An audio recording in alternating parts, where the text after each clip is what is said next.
The process of writing Monsters wasn't really typical. It was a poem first. I apparently scribbled it down in my notebook on Halloween of 2019. And I remember I was excited about the story, but I really struggled to put it to music.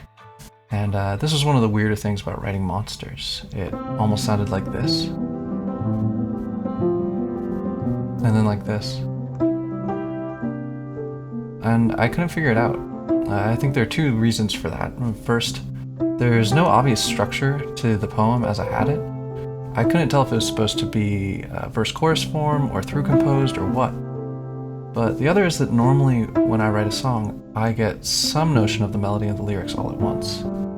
But that didn't happen here until finally, 2 months after I initially penned the idea, things started to click, sometime around 1 a.m. on New Year's Eve. And then at 2 a.m., the moment that made it all fall into place, adding that repetition of, "I'm sure you don't believe me." Suddenly I had a chorus, and everything else just kind of followed. The idea with the production on this song was to largely keep it as a vocals and guitar piece, very folksy, but to bring it into a bit more of a novel sonic space somehow.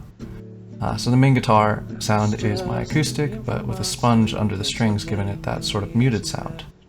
And also running it through my pedal board and mixing that in with the mic signal. I added some banjo as well, the first time I've actually gotten to use this thing on a track since I bought it way back in high school. And beyond that, there are just really two special elements. The phantom flute sound, and this is actually sampled from a vocal take I did on a demo for another song of ours, and then I played it like a synth. So this is the original vocal part. Don't you forget it.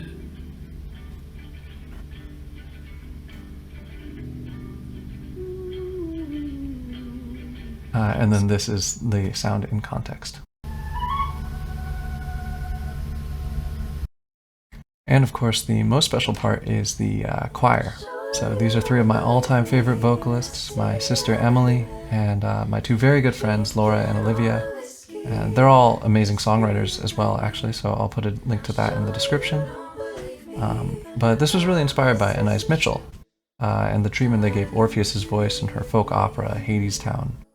I wanted that feeling that's sort of clearly choral, but it still feels like an extension of one voice. And it was such a treat to work with Em and Laura and Liv.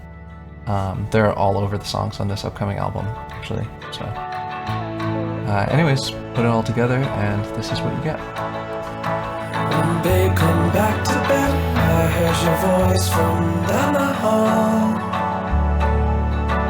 So I crept back beneath the covers, watched the shadows on the wall.